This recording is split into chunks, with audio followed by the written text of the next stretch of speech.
Deus abençoe, povo de Deus. Que vos fala aqui é o pastor Diego, administrador da página Armínio Sincero. Nós estamos entrando na segunda parte da nossa live aqui com o professor e teólogo Rodrigo Lemos. Agora nós vamos pegar alguns textos de difícil explicação, às vezes para quem não tem conhecimento ou usado pelos calvinistas. Então nós vamos abordar alguns textos aqui e também vai estar aberto agora a perguntas, tá? Teve bastante pergunta, mas agora vai poder entrar nas perguntas aí no geral. Beleza, povo de Deus? Vamos lá, professor. O primeiro texto que nós estávamos conversando seria o de Isaías, capítulo 14. Os irmãos aí da live, se puder abrir, se você não conhece o texto, tome nota ou abra a Bíblia aí em Isaías, capítulo de número 14. Deixa eu abrir aqui para os irmãos, para mim poder falar. Quem às vezes está com o celular na Bíblia e não tem uma Bíblia próxima, você pode acompanhar aí. Isaías 14, 27 é um texto muito usado pelos irmãos calvinistas, alegando o decreto absoluto. A grande maioria deles acredita no decreto sistemático e exaustivo de Deus. E o texto diz assim, ó, Isaías 14, 27. Porque o Senhor dos Exércitos o determinou. Quem, pois, o invalidará? E a sua mão estendida está. Quem, pois, fará voltar atrás? Professor Rodrigo Lemos, esse texto aqui, ele é uma base para o decreto exaustivo de Deus na eternidade, ou tem uma outra interpretação aqui conforme o contexto? O que o senhor pode nos dizer? De maneira nenhuma. Esse texto ele não ensina que Deus determina todas as coisas de forma exaustiva, meticulosa e assim por diante. Na verdade, a maioria dos textos que são citados pelos nossos irmãos calvinistas, a chave para nós compreendermos esses textos, são os próprios contextos aos quais esses textos, por sua vez, ali estão inseridos. Quanto a Isaías 14, 27, né, que o senhor mencionou, a chave para nós compreendermos esse texto, novamente, é o próprio contexto em que ele está inserido, né?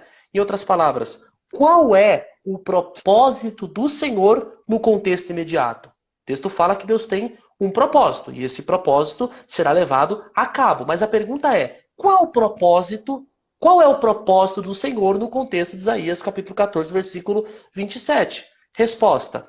O propósito do Senhor em Isaías 14, 27 é trazer juízo tanto a indivíduos quanto às nações pelo fato deles terem pecado sistemicamente, continuamente contra o Senhor. Esse propósito específico do texto não pode ser impedido. Deus, que é não só o Deus de Israel, mas é o Deus de todos os povos, é o Deus de toda a terra, disse que traria juízo sobre indivíduos e sobre nações pelo fato deles estarem pecando contra o Senhor. Então o texto de fato fala que o propósito de Deus não pode ser impedido. Mas qual é o propósito que não pode ser impedido? De acordo com o contexto de Isaías 14, o propósito de trazer um juízo, um julgamento sobre a vida de indivíduos que atingiram a intolerabilidade divina. De forma ultra resumida, eu diria que é isso.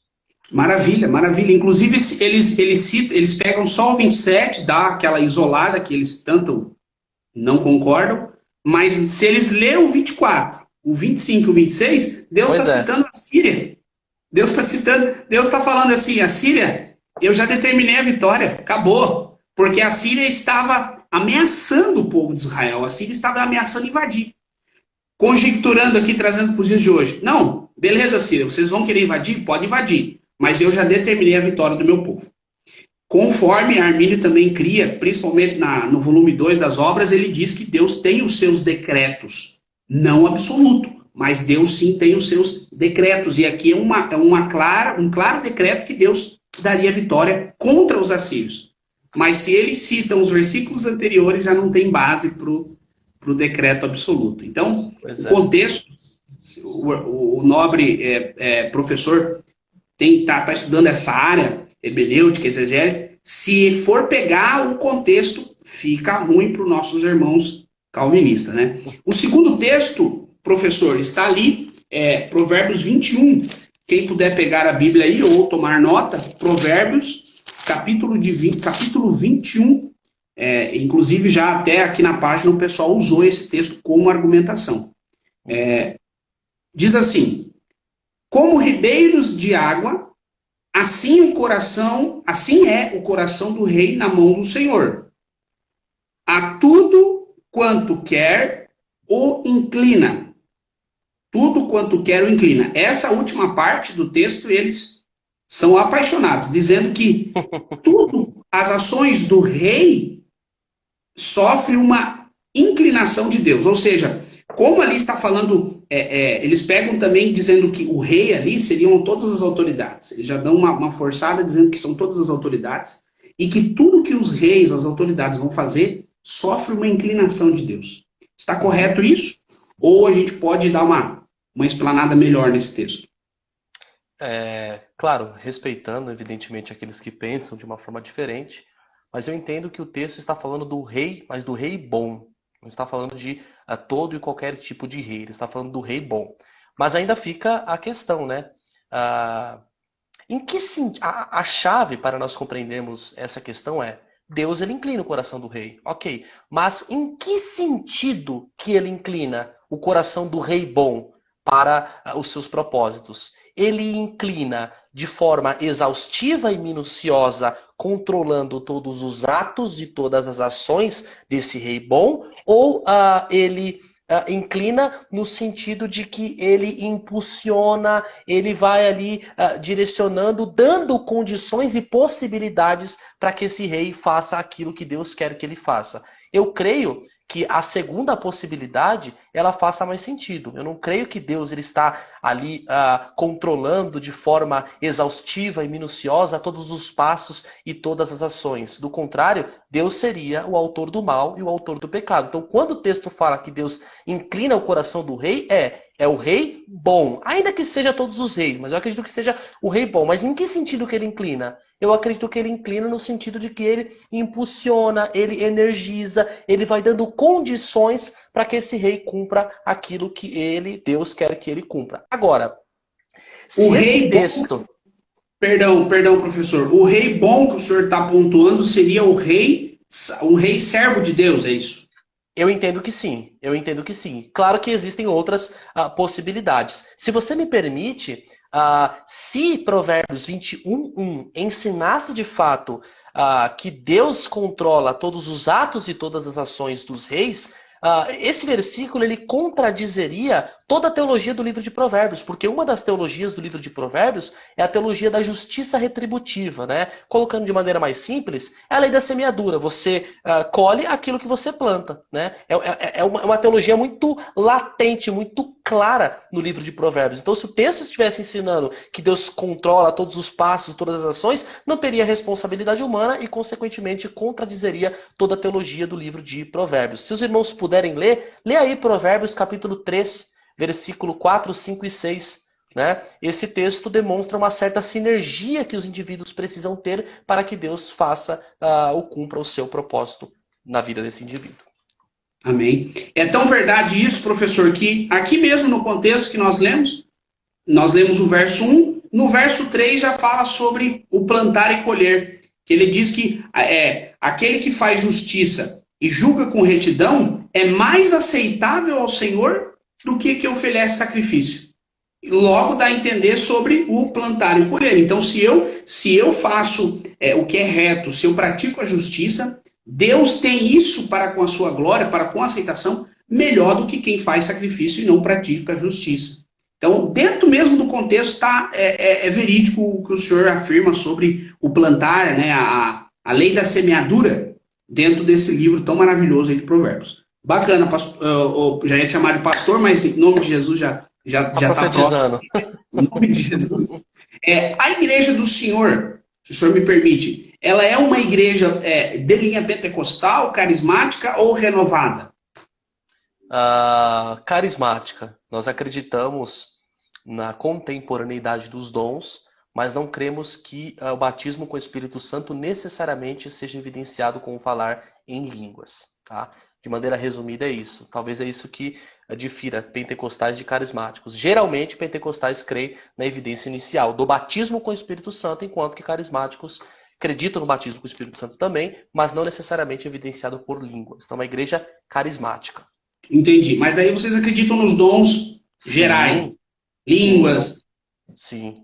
Não Que tenha bacana. dúvidas. Eu gosto muito da teologia, da pneumatologia voltada para o carisma, e inclusive eu assim, tenho uma tendência também carismática, porque eu já vi, não é só a teologia, mas eu já vi, já presenciei nos últimos anos irmãos que foram batizados e não falaram línguas, outros falaram posteriormente, outros não falaram e são piedosos, estão salvos, são missionários, são pastores, então é uma linha muito interessante. Quem sabe um dia a gente faça um estudo fazendo ponderações carismáticos e pentecostais, que o pessoal tem dúvida aí, mas é sempre um prazer estar comunhão com os irmãos aí. Vamos lá, vamos para o próximo, professor, o Mateus 20, esse aqui eu acho difícil. Como eu estou começando, eu acho difícil esse. Esse eu vou deixar inteiramente para o professor comentar, porque eu preciso de mais argumentos. Mateus 20, quem está acompanhando aí, por favor. Mateus 20, 28. Diz o seguinte.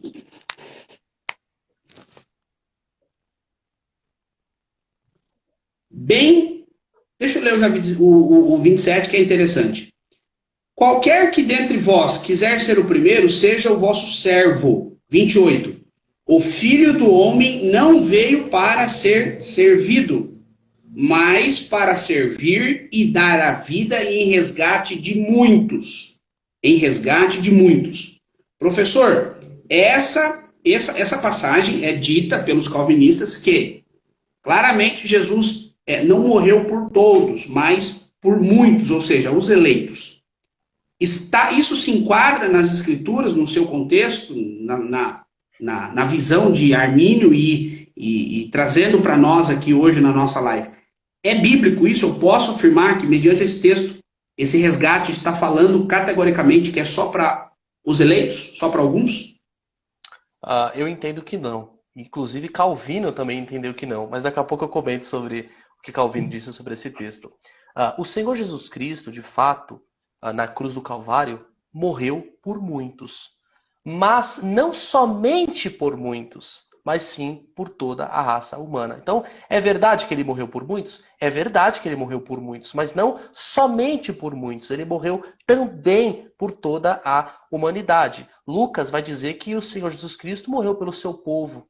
Efésios 5 vai dizer que Cristo morreu pela sua igreja. João vai dizer que Jesus Cristo morreu pelas suas ovelhas. Em João 15 vai dizer que ele morreu pelos seus amigos. Então ele morreu pelos seus amigos, pelas suas ovelhas, pelo seu povo. Inclusive por Paulo, em Gálatas 2, capítulo 20. Mas não morre única e exclusivamente por muitos, pela igreja, pelos seus amigos, pelas suas ovelhas e por Paulo. Ele também morre por todos e cada um dos homens. Agora, se você me permite, o próprio Calvino, comentando esse texto aqui de João, de Mateus capítulo 20, versículo 28, olha o que ele diz a respeito desse texto.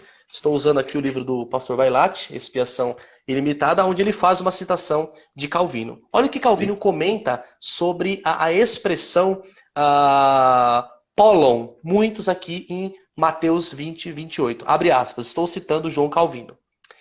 A palavra muitos, polon, não é colocada definitivamente para um número fixo, mas para um número amplo, pois ele, isto é, Jesus, contrasta a si mesmo com todos os outros.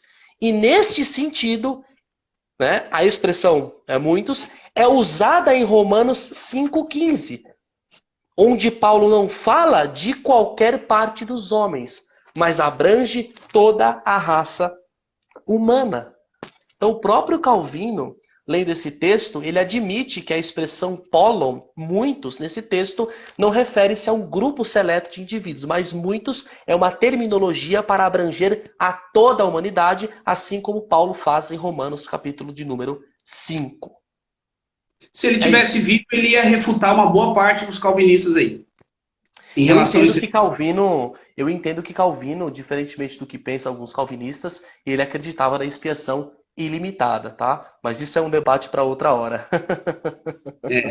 É que muitos, até mesmo calvinistas, acreditam que Calvino, ele sentou na mesa dele e falou assim, vou fazer os meus 5 pontos. E escreveu a Tulipe, por falta de conhecimento, infelizmente. Mas Quem vale sempre sistematizou lembrar... quem sistematizou a teologia, a doutrina de Calvino foram seus seguidores, Sim, especialmente Teodoro de Beza. Desculpa te isso. cortar, viu?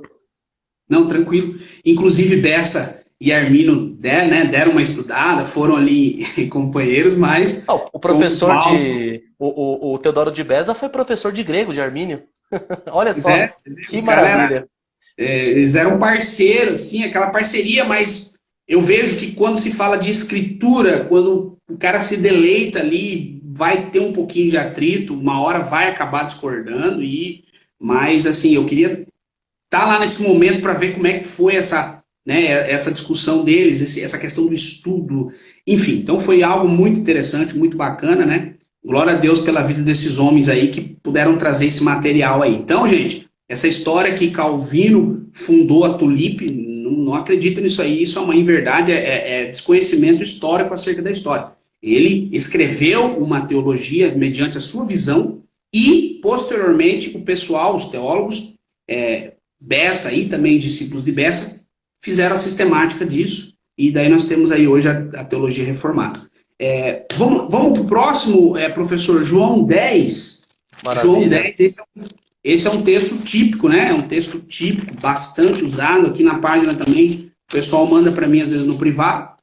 João, capítulo 10, verso 28.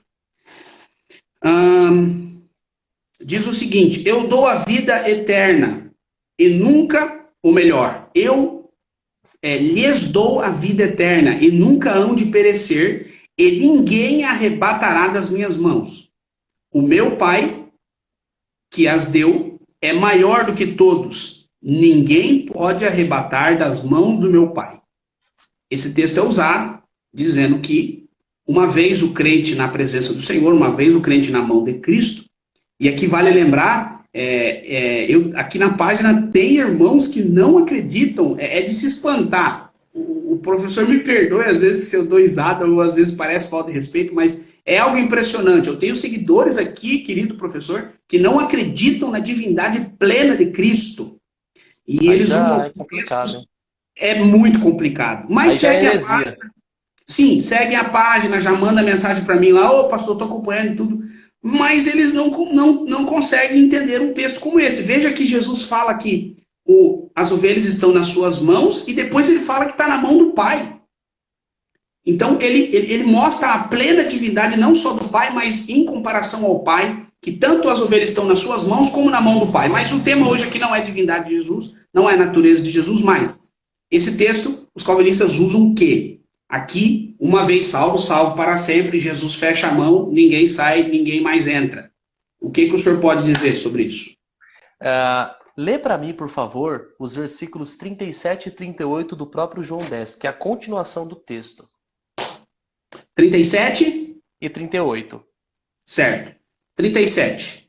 Se não faço as obras do meu Pai, não me acrediteis. Mas, se as faço e não credes em mim, credes nas obras, para que conheceis e acreditei que o Pai está em mim e eu nele.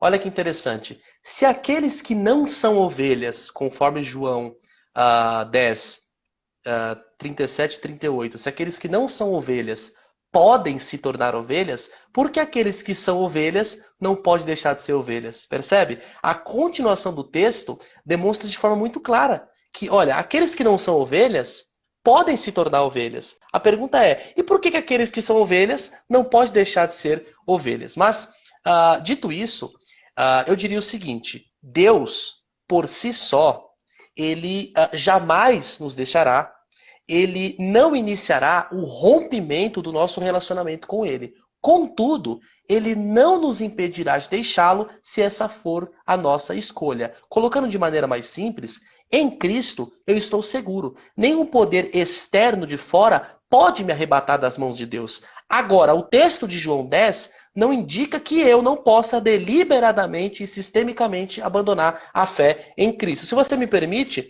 eu vou ler um comentário de Orígenes quanto a essa questão. Olha o que diz, por exemplo, Orígenes, no seu capítulo... deixa eu pegar aqui só um minutinho. Olha o que diz, por exemplo, Orígenes em João, comentando João, capítulo 10, versículos 28 e 29. Olha o que ele diz. Pois ninguém nos arrebata de suas mãos, seguindo o que foi dito no Evangelho segundo João. No entanto, não está escrito que, assim como ninguém nos afasta, ninguém também cai de suas mãos. E eu digo, ninguém nos arrebatará da mão de Deus. Ninguém pode nos levar, mas somos capazes de cair de suas mãos se formos negligentes. Então olha o que ele fala. Em Cristo, eu estou seguro. Eu não posso perder a minha salvação. Contudo, o texto não diz que eu não possa rejeitar deliberadamente e impenitentemente a fé. O comentário de origem, a meu ver, é simplesmente devastador contra a ideia do uma vez salvo, salvo para sempre. Essa é a minha resposta desse texto. Maravilha, maravilha. Eu não tinha ainda tentado ligar ali o verso 37 e o 38 com o 28, mas maravilha, professor, muito obrigado aí, show mesmo. Ao mesmo tempo que ele mostra uma segurança, ele também coloca condições.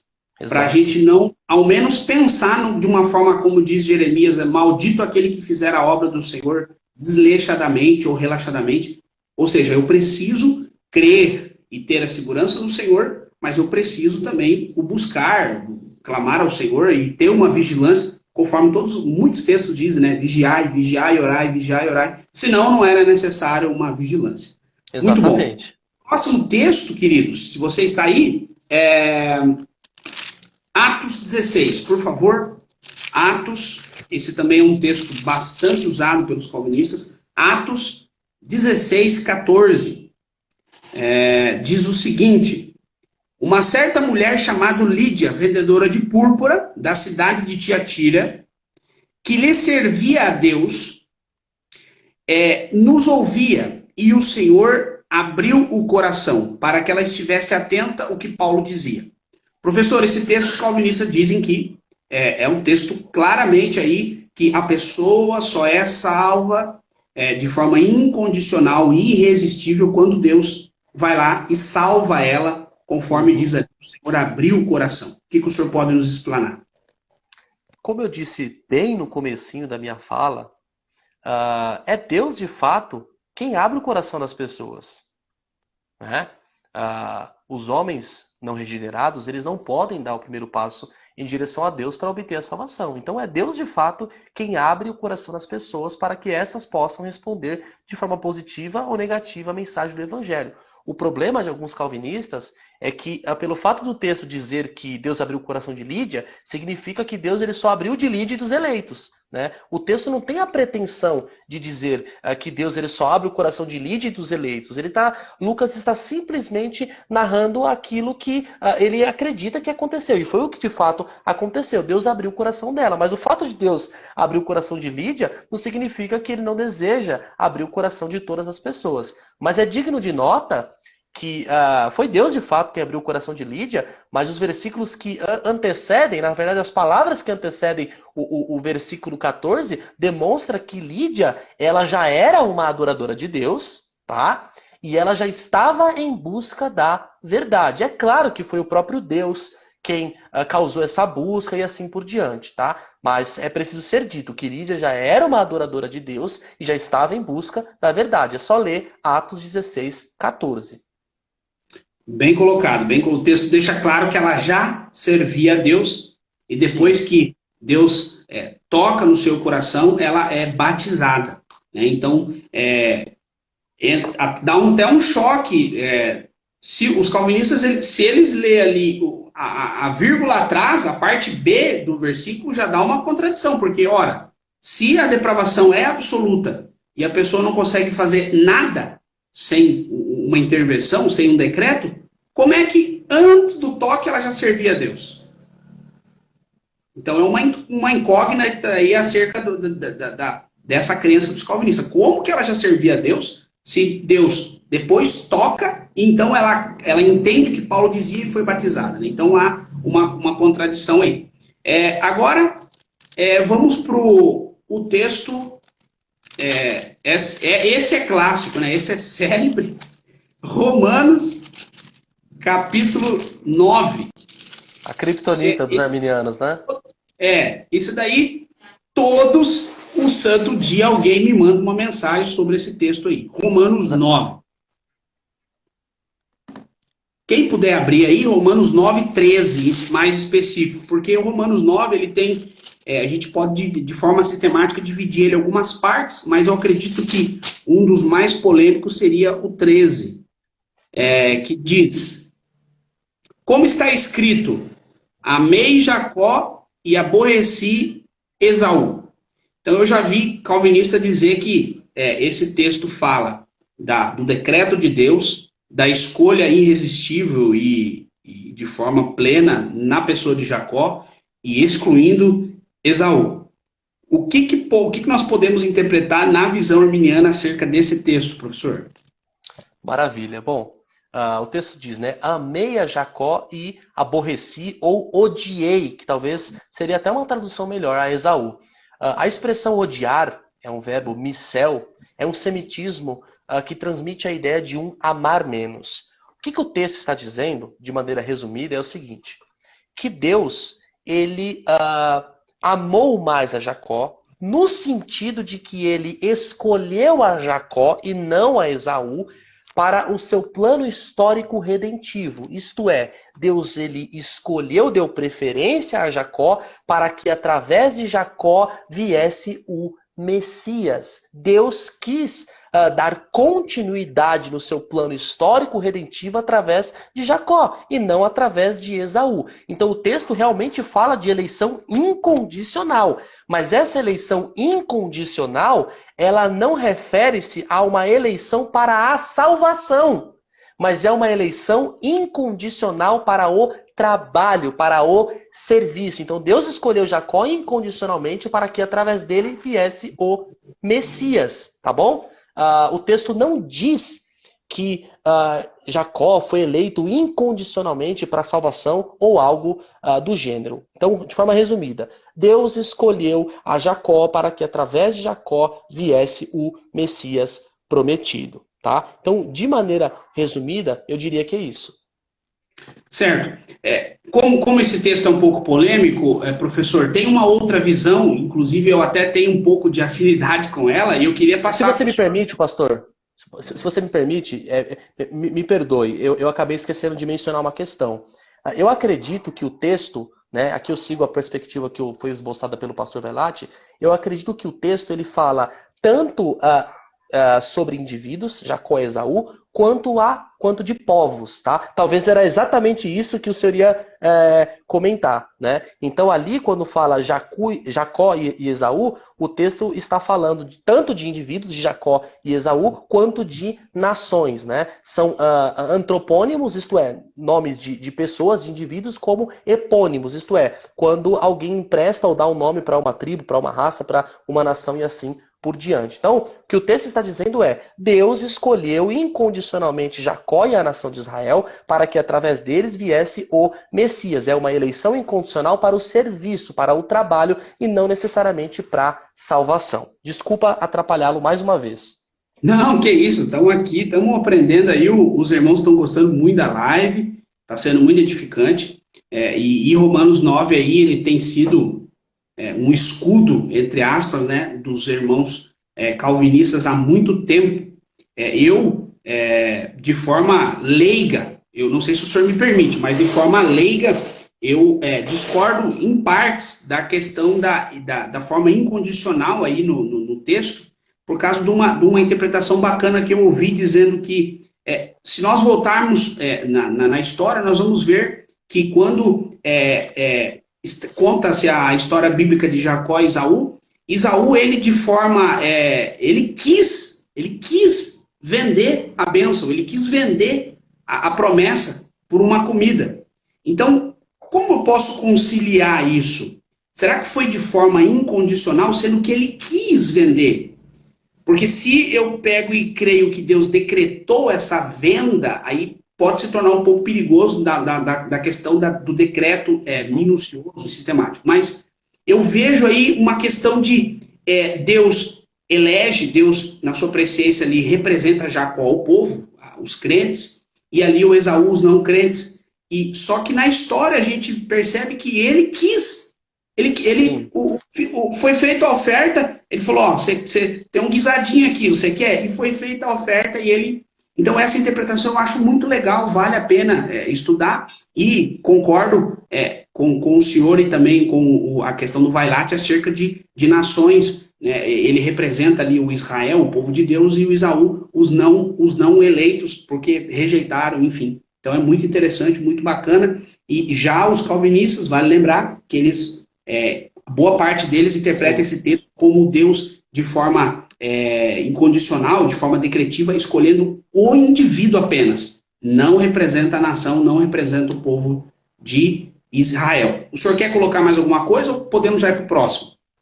Podemos ir para o próximo. É claro que assim, as respostas que eu estou dando sobre os textos, ela é baseada na minha perspectiva, né? Por exemplo, você vai ter arminianos que pensarão de outra forma e assim por diante. Então, que fique claro para os irmãos que, assim, eu estou respondendo a partir da minha perspectiva, daquilo que eu acho mais coerente, tá? Mas eu não sou o dono da razão, não sou o sabichão, entendeu? Só estou expondo aqui, humildemente, aquilo que eu acho ser mais coerente com os dados escriturísticos, tá bom? Bênção de Deus. E como eu já falei na outra live, se eu falar alguma besteira aqui, eu sou jovem, preciso aprender, o senhor pode vir com a machadada aí, pode vir com o cajado, porque aqui na página, eu não sei se você já percebeu, a gente gosta de vir, até usando um pouco de humor para não ficar pesado, a gente condena algumas afirmações, algumas pregações aí que eu tenho certeza que o senhor já ouviu aí, questão de hipergraça, negar a inerrância bíblica, enfim, algumas questões heréticas aí que tá surgindo no Brasil aí, infelizmente. Os hereges mirins, então, né? Pois é, os pastores teens. Então, o senhor fica à vontade aqui, eu estou... hoje aprendendo muito, então o senhor fica à vontade para correções, eu preciso. Essa daqui, eu acho que, inclusive essa daqui é tão pesada que nem um calvinista ainda questionou aqui na página. 1 Coríntios 5:5, essa é pesada, essa eu acho que é a mais pesada. Eu gostaria que o senhor comentasse. Quem puder abrir aí, já, por favor, irmãos, 1 Coríntios 5:5. Eu vejo assim até um pouco de dificuldade nos irmãos tradicionais, pentecostais, carismáticos, até os irmãos católicos, quando vai ler esse texto, fica um pouco com medo. Mas ele é um texto bíblico e nós precisamos ouvir aí o que o professor tem a nos explicar acerca desse texto. 1 Coríntios 5:5 diz assim, ó: seja entregue a Satanás para a destruição da carne, para que o espírito seja salvo no dia do Senhor Jesus Cristo. Esse é forte, hein? Rapaz. Esse é forte. Esse é polêmico. Eu vou deixar aí mais ou menos 1h30, 2 horas para o senhor explicar esse texto aí, porque ele é forte.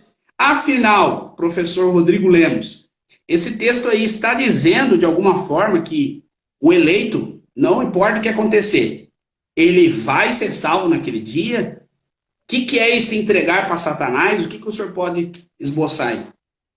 Maravilha. Poxa, esse é um dos textos mais usados aí pelos calvinistas no que tange à doutrina da perseverança incondicional dos santos, né? Já tive, assim, alguns debates com alguns irmãos calvinistas sobre a perseverança dos santos e, via de regra, eles citam esse texto de 1 Coríntios 5:5 como um texto prova da imperdibilidade da salvação. Mas vamos lá, o texto diz: entregue-o a Satanás para a destruição da carne, a fim de que o espírito seja salvo no dia do Senhor. Numa primeira leitura, especialmente na língua portuguesa, parece sugerir que, independentemente da forma que esse indivíduo está vivendo, ele iria de fato ser incondicionalmente salvo no dia do Senhor. É o que o texto parece indicar, não é mesmo? Sim. Só que a expressão seja salvo, ela vem do grego soter. E a expressão soter, ela encontra-se no modo do subjuntivo. E o subjuntivo, de acordo com os dicionaristas, lexicógrafos e gramáticos da língua grega, ele transmite a ideia, o modo subjuntivo transmite a ideia da possibilidade, da probabilidade, da incerteza. Então, o que o texto está dizendo é: entregue-o a Satanás, isto é, expulse-o da igreja, né, para a destruição da carne, para que talvez, possivelmente, o espírito seja salvo no dia do Senhor. O que Paulo está dizendo é o seguinte: irmãos corintianos, né? Se vocês deixarem esse indivíduo aí, que muito possivelmente está tendo relação sexual com a sua madrasta, se vocês deixarem ele nessa condição e vocês não repreendê-lo, ele não vai mudar. Ele vai continuar e estar caminhando passos largos ao inferno. Agora, se vocês expulsá-lo, se vocês excomungarem ele, se vocês tirarem ele da igreja, há uma possibilidade, há uma probabilidade, talvez ele se arrependa de seus pecados e retorne para Cristo. Então o texto, o verbo soter, está no subjuntivo e transmite a ideia da hipótese, da possibilidade, da probabilidade, da incerteza e não de algo que certamente vai acontecer. Em linhas gerais, eu diria que é isso. Maravilha. Bênção, bênção, bênção. Muito bem explicado. A tua explicação está de acordo com o teólogo pentecostal Donald Stamps, né? Doutor em divindade. Um teólogo que elaborou aí alguns esboços, uma boa parte da Bíblia pentecostal de estudo. Então, perfeito, muito bom. Então, ficou claro aí, em nenhum momento o texto, Paulo encerra ali, na última parte, dizendo que esses irmãos, de forma certeza ou decretiva, serão salvos. Né? Então, Paulo estava dando uma possibilidade desses irmãos se arrepender. Então, queridos, agora Efésios. Tem um texto bacana também, quem puder abrir, Efésios, capítulo de número 1. Os irmãos estão pedindo para salvar a live, o Instagram agora está salvando, ele dá a possibilidade de jogar no IGTV. Então a live vai estar na íntegra lá no IGTV, para os irmãos poderem acompanhar, tomar nota, tá? Fique à vontade lá. Às vezes alguém tem que sair da live, tem algum compromisso, vai ficar salva lá na IGTV para os irmãos poderem acompanhar. E quem já puder seguir aí, Rodrigão, fala sobre o teu canal no YouTube. Eu estava dando uma olhada lá, vocês fizeram uma live esses dias, você e mais 2 meninos. Sim. Próxima live, se vocês precisarem de alguém para estrovar, só para estrovar, não vai ser dado em si não, mas para estrovar, me chame, querido, vai ser uma honra conhecer aqueles rapazes lá. Fala um pouco do seu canal aí, divulga, dá o endereço e também o teu Instagram. Eu fiz a live lá com o Omar, que é um grande amigo, irmão em Cristo, e com o Vinícius. Vinícius é sulino, lá do Rio Grande do Sul. É o que estava com o chimarrão? Sim, exatamente. Bacana, já deu pra perceber pelo chimarrão, falei, esse é Galdério. Deu pra perceber. Você não tá tomando chimarrão não, né? Tereré, né, o chimarrão? Não, aqui é o chimarrão. Como eu vim do Paraná, era colado ali com o Rio Grande, eu tô tomando e eu faço com cidreira, então eu caio na cama e capoto. Maravilha. Tô tomando aqui. Aqui o tereré é predominante, mas sim, a gente veio do sul, então a gente acaba tomando um pouquinho de chimarrão aí. Então, fale aí da tua página no IG e também no YouTube. Maravilha. Então, recentemente eu criei um canal no YouTube para tratar acerca de diversos assuntos que envolvem Bíblia, teologia, né, história da igreja e assim por diante. O canal ele começou recentemente, tá? Mas toda semana eu estou buscando postar um vídeo novo sobre os temas que geralmente as pessoas me sugerem, tá? Então vocês que estão assistindo a essa live, vão lá no meu canal, é Rodrigo Calça Lemos mesmo. Se inscreva no canal, ative o sininho, a fim de que você seja notificado todas as vezes que eu postar um conteúdo novo. Então vai lá, se inscreve no canal, ativa o sininho, deixa o seu comentário. Eu espero sinceramente que esse canal abençoe aí a vida de vocês, tá? E o meu Instagram é Rodrigo Calça Lemos. Se você puder seguir, diariamente eu também posto alguma ou outra reflexão, alguns avisos e assim por diante. Será um grande prazer tê-los ali tanto no meu Instagram quanto no canal do YouTube. Valeu! Maravilha, bênção! Queridos, vamos lá. Mais um texto aqui, Efésios 5, 1, diz o seguinte: nos predestinou para filhos de adoção por Cristo Jesus, para si mesmo, segundo o beneplácito da sua vontade. Professor, o Calvino, não sei se o senhor já leu, mas ele nega a isso daqui, não, eu nunca vi eu nunca vi o Nicodemos, o Hernandes Dias Lopes, esses grandes teólogos que eu admiro, respeito muito, comentar acerca dessa passagem nas Institutas, onde Calvino nega a presciência simples de Deus e a permissividade de Deus. Ele nega veementemente nas Institutas. Como que eu vou conciliar isso? Esse texto aqui está dizendo de uma predestinação de forma decretiva, absoluta, aleatória, porque eu preciso usar a palavra aleatória, porque Deus não prevê, segundo o calvinismo, ele não previu nada, simplesmente ele ou quis e separou alguns, ou eu tenho uma outra explicação, conforme a linha arminiana aqui sobre Efésios 1:5. Maravilha. Então, quanto a Efésios 1, 4 e 5, né, que fala de eleição e predestinação, eu creio que a chave para nós entendermos esse texto é a preposição que aparece no versículo 4. O texto diz, bendito, versículo 3, bendito Deus e Pai do nosso Senhor e Salvador Jesus Cristo, que nos abençoou com todas as sortes de bênçãos espirituais nas regiões celestiais e em Cristo Jesus, como também nos elegeu nele, né? Isto é, em Cristo antes da fundação do mundo. A expressão nele, em grego, que é uma preposição em, significa no, ou seja, em Cristo. Então o que o texto está dizendo é que Deus, de fato, escolhe pessoas para salvar.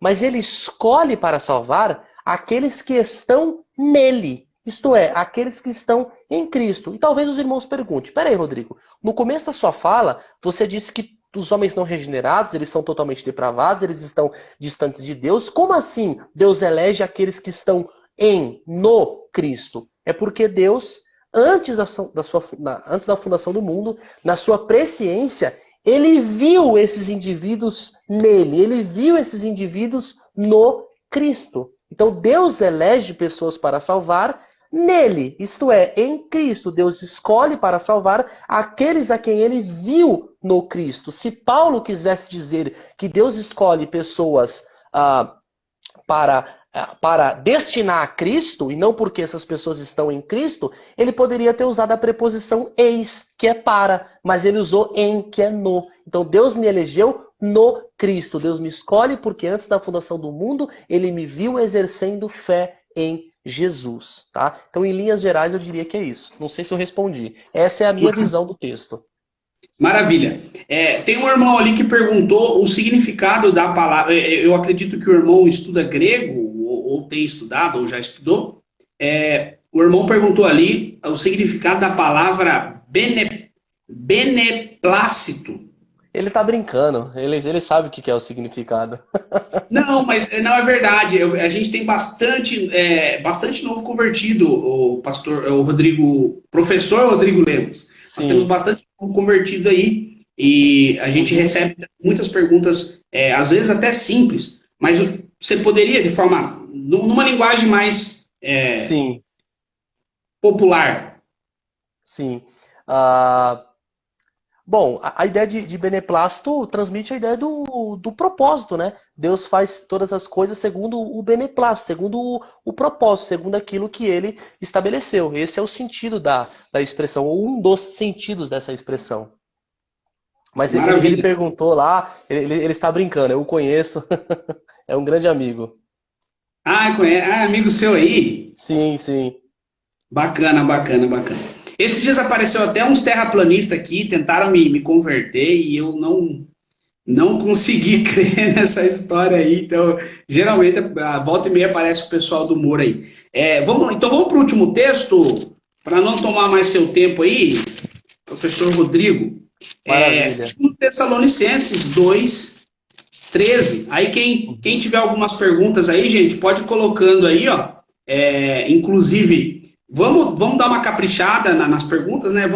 Depois a gente deixa uma parte mais descontraída, mas vamos dar uma caprichada nas perguntas aí. Quem tiver pergunta, vai jogando aí. O professor já vai lendo, já vai dando de respostas bem rápidas e incisivas aí para a gente ganhar tempo. Quem está com a Bíblia aí ou o lápis, anota aí. 2 Tessalonicenses 2:13. Diz o seguinte: devemos sempre dar graças a Deus por vós, irmãos amados do Senhor, por vós ter Deus elegido desde o princípio para a salvação e santificação do Espírito e na fé da verdade. Esse texto, professor, é usado aí acerca da eleição incondicional, desde o princípio. O que o senhor tem a nos relatar aí sobre esse texto? Qual que seria a visão, interpretação arminiana aí? Então, de novo, os arminianos acreditam que Deus escolhe pessoas para a salvação, tá? Mas essa eleição se dá com base na presciência divina. Quanto ao texto de 2 Tessalonicenses 2:13, o texto simplesmente fala que Deus escolhe pessoas, né? Que Deus escolheu um povo. Mas o texto não fala se essa eleição ela é incondicional ou se ela é condicional. O texto simplesmente fala que Deus ele elegeu. Claro, o calvinista vai ler, Deus escolhe de forma incondicional, mas não está no texto. E o arminiano vai ler, não, Deus de fato escolheu pessoas para salvar, mas é com base na presciência divina. Mas, de novo, também não está no texto. Então nós teríamos que usar outros textos bíblicos para entender o que de fato significa essa eleição. A eleição está no texto, mas o texto não nos dá indicativos se é de forma incondicional, como esboçado pelos nossos irmãos calvinistas, ou se é de forma condicional, como esboçado pelos teólogos arminianos. Entendi. Por que uma boa parte dos calvinistas, do pessoal mais antigo, não dessa nova geração, estão negando a presciência, professor, sendo que ela é bíblica? Ou aqueles que não a negam dão uma interpretação diferente, fugindo do original, fugindo da expressão grega antemão, previu. Então, geralmente eles negam a expressão presciência como tendo sentido de previsão de algo, uma presciência constatativa, pura ou simples, porque se eles admitirem que quando o texto fala lá, né, que Deus elege com base na presciência, e essa presciência refere-se ao prever de Deus da fé do indivíduo, se eles admitirem essa possibilidade arminiana, todo o sistema calvinista ele implode.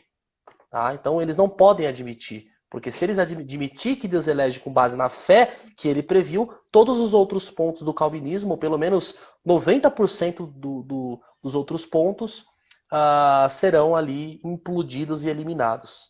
Então, por isso que eles acabam aderindo a esse tipo de perspectiva. Tem alguns irmãos, é claro que o professor já falou isso várias vezes, mas eu tenho alguns irmãos que acho que não escutaram a definição de presciência. De forma clara, na linguagem popular, o que o senhor pode explanar para os irmãos acerca da presciência bíblica e conforme o arminianismo?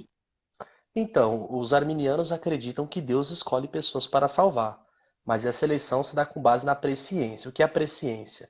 Presciência é uma subdivisão, se assim podemos dizer, da onisciência de Deus. Presciência significa conhecer antes, conhecer de antemão, saber de algo que vai acontecer de forma antecipada. Então, Deus, antes da fundação do mundo, ele sabe, ele previu, ele constatou que determinados indivíduos, ao ouvirem a mensagem do Evangelho, responderiam de forma positiva e perseverariam crendo em Cristo até o fim de suas vidas. Estes, Deus elege para a salvação. Então, presciência na Bíblia, ou na maioria esmagadora dos textos, refere-se a algo que Deus ele sabe que vai acontecer antecipadamente.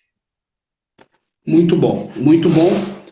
São esses os textos, os dois textos sobre a presciência, mais o Romanos 8:29, são textos que eles têm um pouco de dificuldade em dizer, eles tentam comparar a presciência com o determinismo, né? Que Deus, ele se de alguma forma ele previu, posteriormente, automaticamente ele decretou. Aí é até difícil para entender um argumento desse. Então, acabou os textos, professor. E na outra live, um irmão estava falando sobre uma acusação que é clássica contra os arminianos. O tal de escolher Deus. Escolher a salvação, escolher Jesus. Inclusive, esse jargão é usado até mesmo em algumas igrejas neopentecostais aqui. O que o senhor pode, em rápidas palavras, expor aí para os irmãos essa questão do homem, de alguma forma, escolher Deus? Se isso se enquadra no arminianismo e se está ligado a Pelágio, o que o senhor tem a dizer? Bom, talvez seria interessante nós definirmos os termos, né? O que é o pelagianismo, né? O pelagianismo é uma escola de interpretação na área da antropologia, baseada nas ideias de Pelágio, um monge ali bretão, né? Ele, Juliano de Eclano e outros. Pelágio, basicamente, em linhas bem gerais, novamente, ele entende que os seres humanos, em geral, eles não têm nenhum tipo de relação com Adão, né? A queda de Adão, ela é um exemplo daquilo que acontece com todos os seres humanos, mas o pecado de Adão não tem nada a ver com a humanidade. Isso é, em linhas ultra gerais, o pelagianismo. O semipelagianismo entende que os seres humanos, eles têm, sim, uma certa relação com Adão. O pecado de Adão afetou a raça humana, mas não a afetou a ponto de torná-la inapta a buscar a graça ou a presença de Deus, né? Então eles acreditam na queda, mas o cara não caiu de um prédio, é como se ele caísse de uma laje, né? Ele tá ali, ele caiu, mas ainda assim ele consegue se rastejar e chegar até Deus. Foi proposto por um indivíduo chamado João Cassiano. Tá? Então, o pelagianismo, o homem não tem nenhuma relação com Adão. Semipelagianismo, o homem até tem uma relação com Adão, mas essa relação ela atinge algumas áreas, alguns fatores, mas ainda assim o homem pode ir até Deus. Agora, o arminianismo, ele segue uma perspectiva, grosso modo, agostiniana, né? De que todos os seres humanos, por causa do pecado de Adão, foram afetados de forma extensiva. Quando Adão peca, né, o pecado de Adão ele é imputado a toda a raça humana, de modo que quando os seres humanos eles nascem com todas as áreas, todos os fatores de suas vidas afetadas pelo pecado. Por causa desse afetamento, se assim podemos dizer, os homens que nascem mortos em seus delitos e pecados, eles não podem escolher a Deus. Eles não podem dar o primeiro passo em direção a Deus. Mas Deus, por meio da pregação do Evangelho, né, no momento em que o indivíduo escuta a mensagem do Evangelho, ele tem o seu arbítrio libertado, restaurado pela graça de Deus, aí ele pode responder de forma positiva ou negativa. Então o homem escolhe, ele escolhe a Deus. Ele escolhe a posteriori, mas ele escolhe no sentido de que ele pode responder de forma positiva, com sim, ou de forma negativa, com não, a mensagem do Evangelho. Mas essa escolha, ela só é possível porque Deus previamente veio de encontro ao pecador e libertou o seu arbítrio, tá? E quanto à questão aí que você mencionou, a ideia do aceitar Jesus, né? Eu particularmente, eu não tenho nenhum tipo de problema com essa expressão, né? Desde que ela seja explicada, né?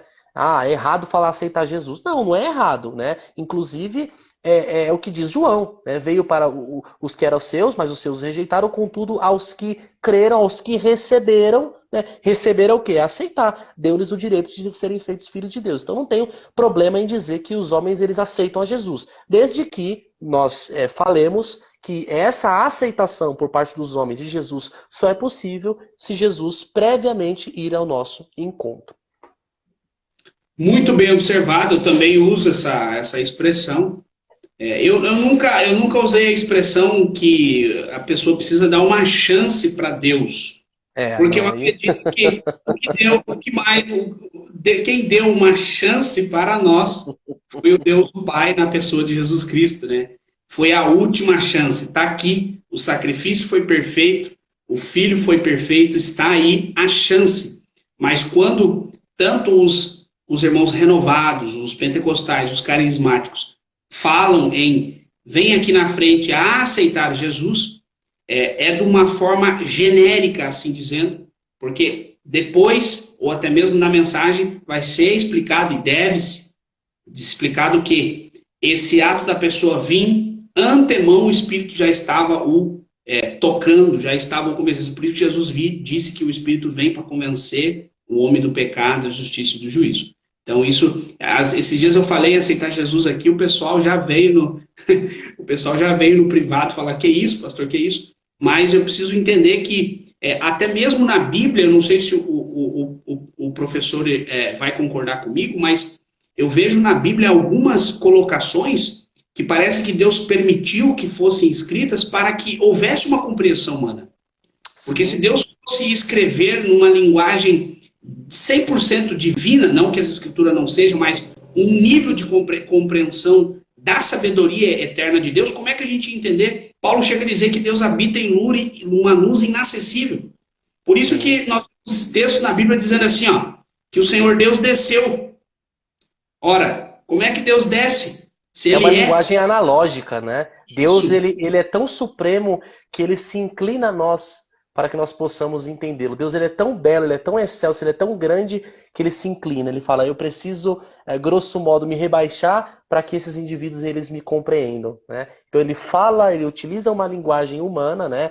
Aquilo que nós chamamos de antropomorfismo, que são características humanas atribuídas a Deus, antropopatismo, que são sentimentos humanos atribuídos a Deus, para que nós possamos tentar ali compreendê-lo, aquilo que ele está querendo transmitir. Eu acredito dessa forma também. Isso. O irmão Samuel fez um comentário bacana acerca eu até fixei aqui, explica o pensamento do livre-arbítrio de Adão no pensamento calvinista.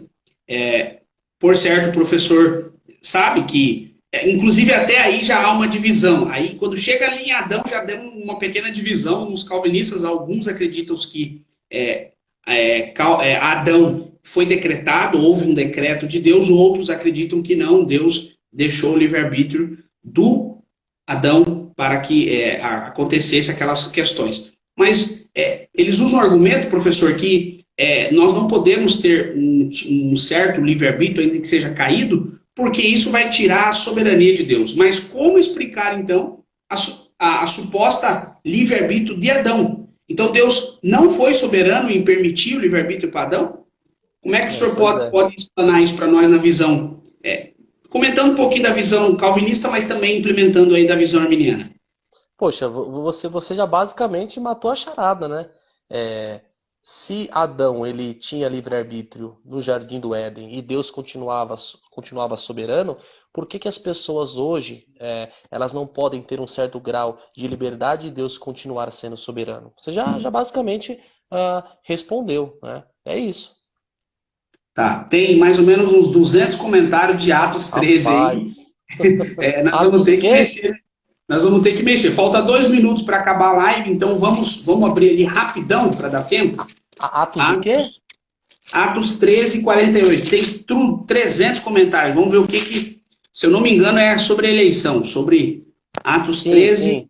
E creram todos os que foram ordenados à vida. Isso.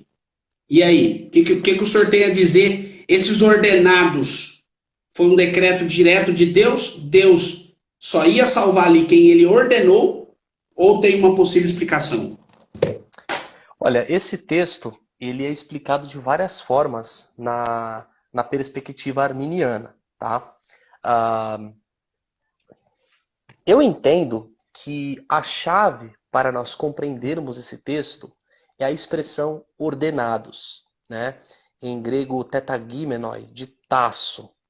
Essa expressão, Tasso, tetagimenoi, em Atos 13, 48, ela pode ser traduzido tanto na voz passiva quanto na voz média. O que isso quer dizer?